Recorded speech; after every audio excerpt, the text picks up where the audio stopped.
introduce yourself, who you are, and what you do here at BDDL. Right. My name is Gabriella. I'm the CEO of BDDL.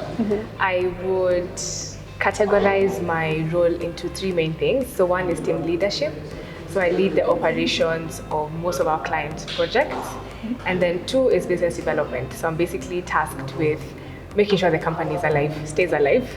And the third is keeping the brand alive. So but brand building in that regard. So you're fresh out of high school and looking for a career. What did you go for and why? Is it the same as what you do now or is it different? No, not the same. I'm not the same at all. Wow. So what happened is I didn't actually imagine myself landing in marketing. And when I was in class 6, I knew I wanted to become a pathologist. Wow. Why? Because I wanted to do stuff that people didn't like, mostly because they found it difficult or for whatever reason. And so I was very interested in getting into medicine. But by the time I was done with Form 4, I missed the medicine mark by a point. So then I was like, okay, what's the next best thing? And then I began to do my research. I learned a lot about biochemistry at that time. Not enough to have decided or to have known what career opportunities I would have been exposing myself to, I think.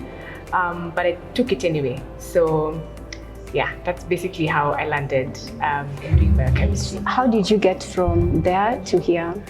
From biochemistry to marketing? Yeah, it's been a journey.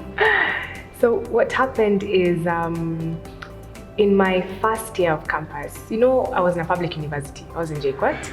So what happens is as long as you're doing a public program, you have very long holidays, like 4 months or something. That was the first time I ever had such a long holiday.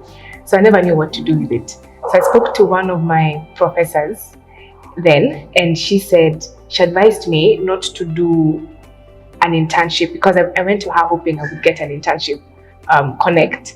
And then she told me not to bother to do any of biochemistry related stuff then. So she advised me to find an interest of mine and then explore it.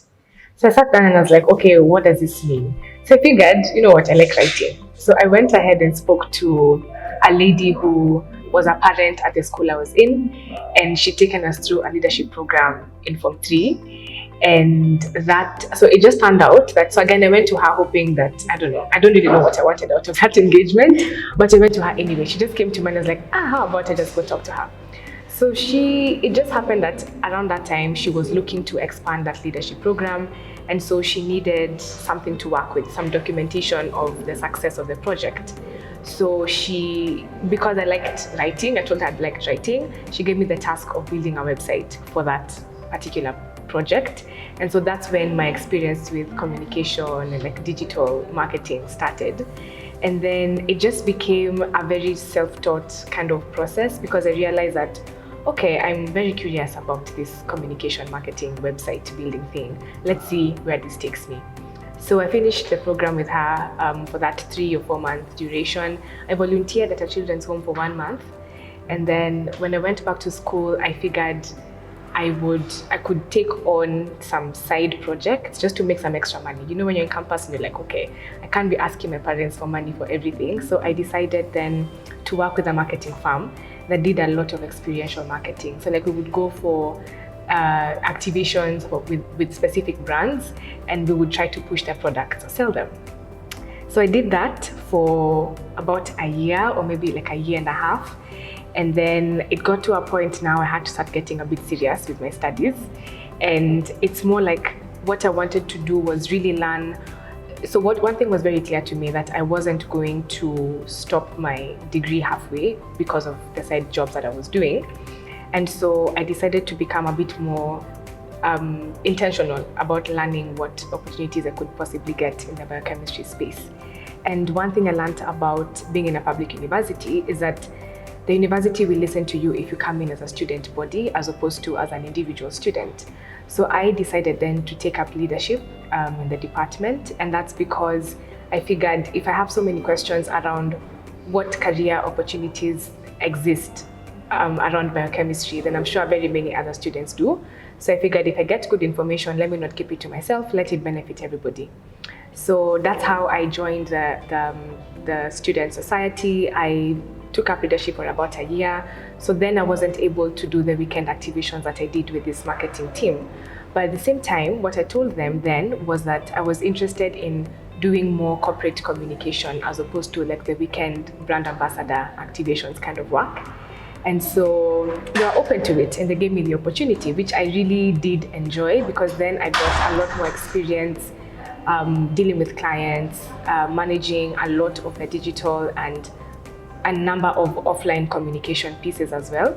So that then now got me learning around how to think about corporate communication. And my interest in digital marketing just continued growing because then I was doing a lot more reading, a lot more learning. The good thing, so it's kind of like a good and a bad thing to be in a space where everybody else has studied the program and you haven't, but you're somehow in the same room. So it just pushes you to want to learn more and to do that on your own. It's like a lot of very self-paced learning that really requires a lot of discipline. So I think that went really well. I learned quite a bit during my time at the agency. So by this time I was in my 4th year of campus. So I was somehow able to manage my last year of school in biochemistry and working with this company. So fast forward, I got done with campus. I joined 2 other marketing agencies after that. And then, so halfway into the last agency I was in, I knew that it was coming to that time when I needed to build my own, and kind of like build my own practice around communication. I think by then it was very clear that I wasn't going to practice biochemistry. At least I decided to shelve it and I said, let me try this communication marketing stuff because I was finding a lot of genuine interest in it and I was really enjoying it. I think a lot more than I was enjoying practicing as a biochemist, but a lot of learnings, especially around analytical thinking and research, are still very helpful skills even today. So yeah, that's kind of the long and short of how I landed there. Okay. How do you think your journey contributes to your work now? Such as when you said you joined leadership, how does that help you become a good leader at your own company? I think leadership and business in general is about taking risks. So, and I feel like I've done quite a bit of that in my career, like all the way from choosing biochemistry when I had almost no clue what it was going to do for me, to now, growing a team as we are now at BDDL. And I think what I would say about that is just being very intentional and like willing to do this difficult stuff has been what has kept me going. Because even deciding to what I didn't mention is that I took up leadership in university at a time when there was a lot of internal conflict because the student body then didn't trust the leadership. The lecturers had kind of lost faith in students doing things on their own. There was no connection between the university, the students, and the industry, so the people working in the biochemistry space. So it just felt like there was a lot to be done, but then somebody had to do the job. So sometimes just show up and be willing to do the hard stuff. And I think that's pretty much what I would pick as a learning. Have you experienced anything you'd consider a failure in your career? Well, I wouldn't consider this particular one a failure. Like in hindsight, I think it taught me a lot. But then to a lot of people I walked that journey with then, they were like, I think you're out of your mind. And what that was is a few years ago, so in 2019, like when I got the full conviction that I needed to build something for myself, I had tried out a couple of things before that. In fact, my plan then was to set myself as an independent consultant. And just before I did that, I had taken up leadership at TEDx. And so it went really well. Like for that 3 or 4 months, it gave me like a really good break from work into passion projects. And that worked really well. And I was employing a lot of my leadership skills and my communication, marketing, brand skills there. But then soon after that project, I realized that, okay, I don't really have a career plan after this, except I needed to, and I knew that that was a time now for me to get into building what I had envisioned for myself. So I started off by doing small consultancy projects for certain clients. And my goal obviously was to grow that practice and grow a team around it. But that for me was like a 2-year plan. You know, like when you start something, you're like, okay, fine, so year 1, I'll do this. In year 2, I'll have enough to invite a team and we start growing. But then I quickly learned, I think within like a month or 2, I quickly learned my lesson. So what happened then is, around that time, I had a few clients I was working with who ideally were starting up new projects and new businesses. And what I learned working with small businesses is that, one, I really enjoyed my time.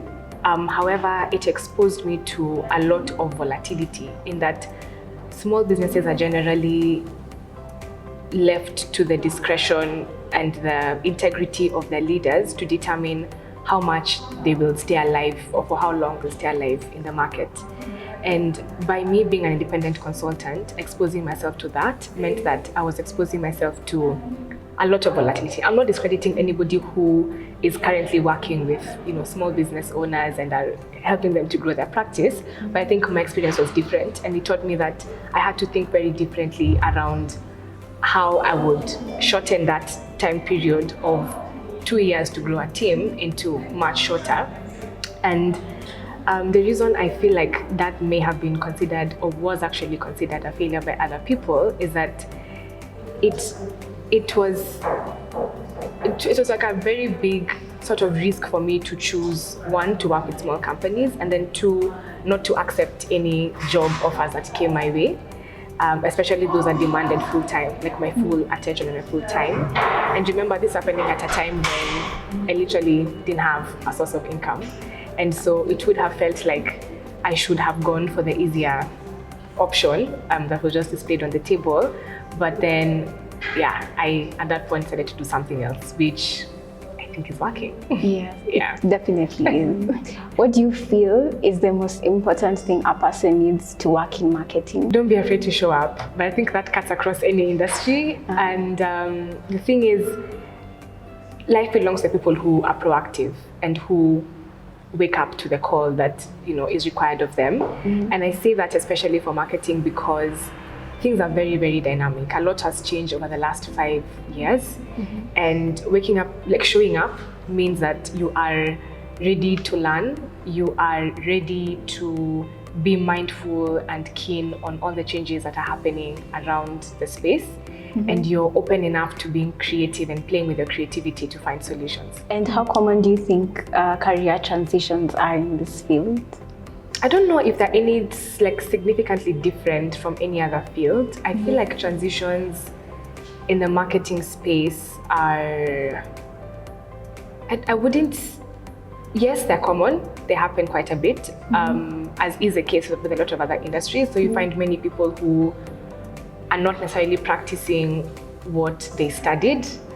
And like any other space, there's a technical side of it which can be taught and which one can learn, online resources, schools and the likes. And then there's a non-technical stuff that ideally is just driven by one's own interest. So yes, I can say career transitions are common, but they're not necessarily very different from what happens in other spaces. All right. Yeah. So we've finished our questions. Thank you so much for joining us today. Oh, thank you. Yes. Thanks for having me. Thank you. All right.